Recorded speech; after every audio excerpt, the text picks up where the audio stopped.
If you are familiar with my work, you will know that in my book I talk about ancient Greece, and that agape, which is known as the highest form of love, was that of older men with young boys.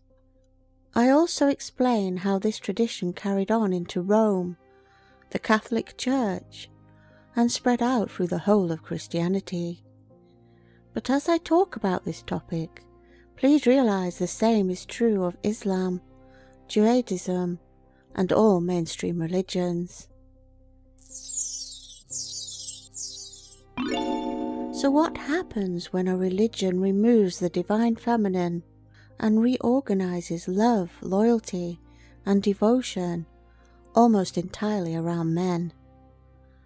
Christianity is profoundly homosocial in an emotional, relational, and spiritual sense, and once you see that, you can't unsee it. The love ethic of patriarchy. Under patriarchy, men are not taught to love women.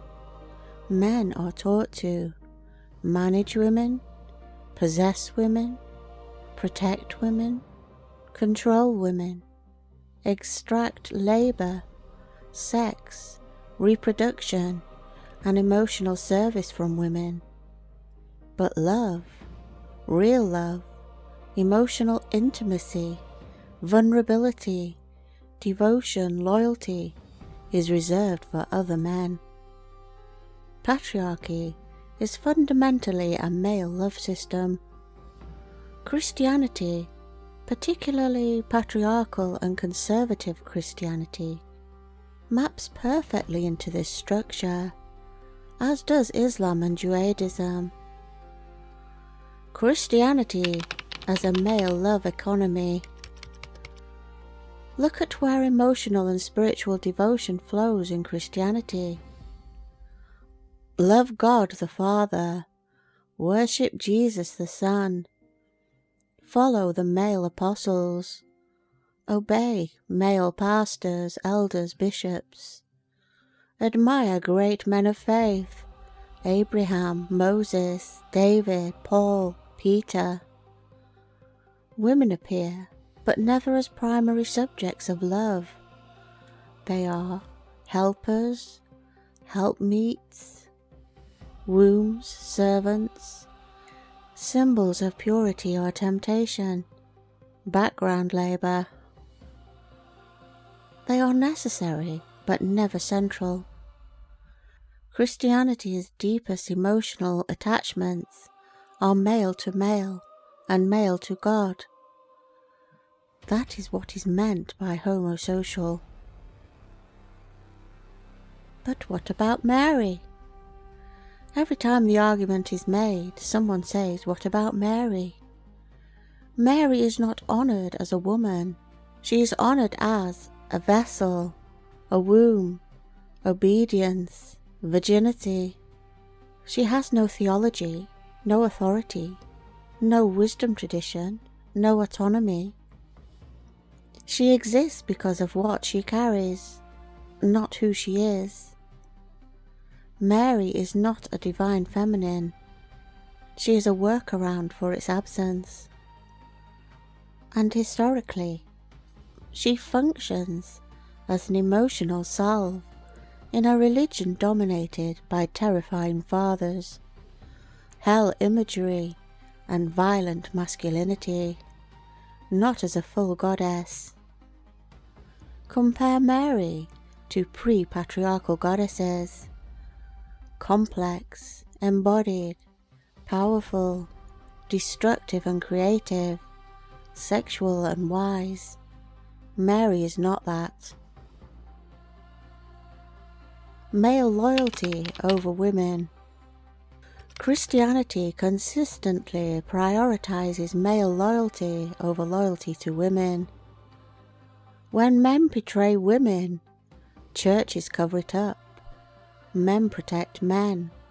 Wives are told to forgive. Women are blamed for not being gracious. When women withdraw loyalty, they are punished, shamed, exiled, spiritually condemned. Devotion flows inward. Woman to husband, husband to pastor, pastor to Jesus, Jesus to God. Rarely, if ever, does it flow back down. This is not mutable love, it is extraction. Saying the quiet part out loud. Listen to religious men talk about women, and you can see this because they articulate what is usually implicit. They openly mock heterosexual relationships, frame women as distractions, glorify male brotherhood, position women as threats to male cohesion. They do not like women. They do not see them as people. When asked, "Are you attracted to women?" their reply might be yes. When you ask, "Are you gay?" they have a long pause, discomfort, deflection. What they admit openly is, they feel safer with men. They are loyal to men.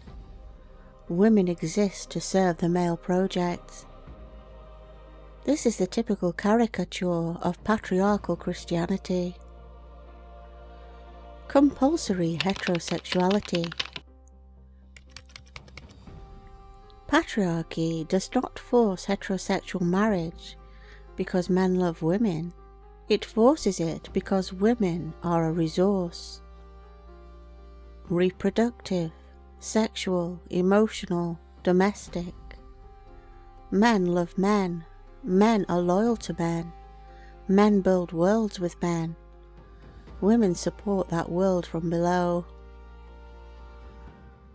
Christian nationalism is not a spiritual movement. Christian nationalism is not about Jesus.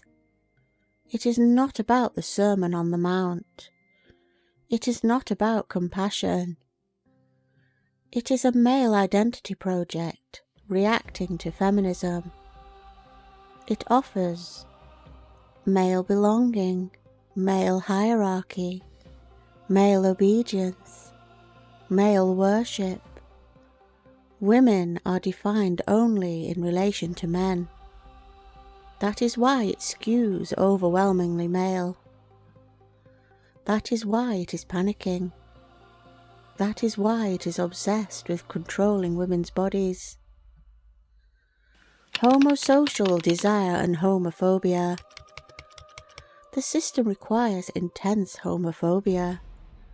Patriarchal societies depend on emotionally charged male bonding, but that bonding must never become erotic. Why? Because erotic male love destabilizes hierarchy. So, men are trained to love men, but taught to fear that love. Men are inserted as erotic outlets. Homophobia polices the boundary. This is why the most homosocial cultures are the most homophobic. Sparta, Victorian England, evangelical America. Christianity produces homoerotic intimacy and then punishes it.